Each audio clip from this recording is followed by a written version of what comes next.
Hi guys, in this video I want to talk about the amount of muscle a natural trainee can gain per week. So obviously this is going to be dependent on various factors. The three main factors this will be dependent on are going to be age, trainee age, the amount of years they've got training, and also gender. So firstly, if we look at age, quite obviously someone in their kind of late teens, early 20s, their natural hormones are going to be much higher than say someone in their 40s or 50s. So therefore they're going to have a significant advantage for muscle gain. Second factor is obviously going to be training age, the amount of years they've been training. So obviously the more advanced you are, the more difficult it's going to be to gain muscle, so therefore the rate of gain is going to be much slower.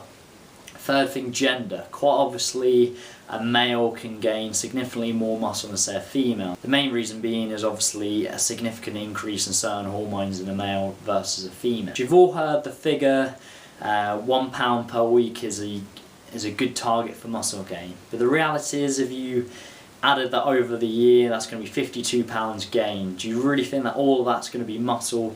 Quite obviously not. There's going to be a significant portion of that is going to be body fat. So we really want to try and step away here and look at a more realistic target.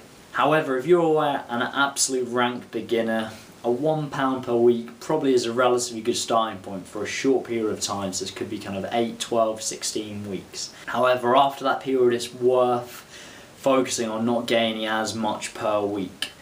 Another example would be someone that has been training for several years and then they have a layoff in training. So say if they stop training for 2-3 months, when they return to training their rate of gain is going to be much higher than someone who's been training 4, 5, 6 plus years. That's an important consideration, and just to give you a little bit of anecdotal evidence, when I was 17, 18 and broke my ankle for the second time, took about 4 or 5 months of training.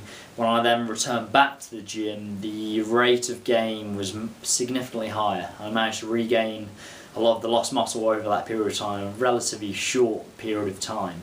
The final example is someone who's taking anabolic steroids. Obviously this individual is going to be able to gain at a much faster rate than a natural trainee. So what does this mean for you?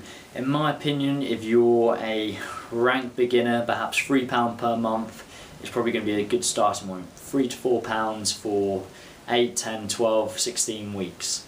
An intermediate, anyone above that, up all the way up to 2-3 years of training, probably £2 a month is going to be a very good ballpark figure.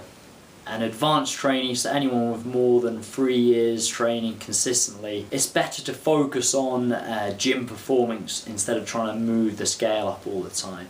So I know Eric Helms talks about this quite a lot, where once you're in that advanced phase, it's worth focusing more on gaining strength, adding more volume to your workouts, rather than trying to dramatically increase the weight on the scale. So a person like that, maybe £1 a month, if even that. It's more focused on gym performance, consuming enough calories to recover. That should be your main focus. For a female, regardless of their training experience, again, it's better to focus for them just getting stronger, adding more volume to their workouts rather than trying to increase the scale, because for a female the rate of gain is going to be so slow, it's going to be very difficult to quantify.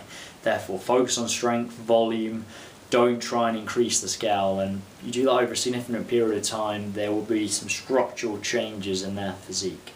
So I hope you found this useful, and I've covered quite a few topics here, and a few of them are discussed in previous videos. If you haven't already subscribed to the channel, please do. Like the video if you enjoyed it. Have a good day. Thank you very much.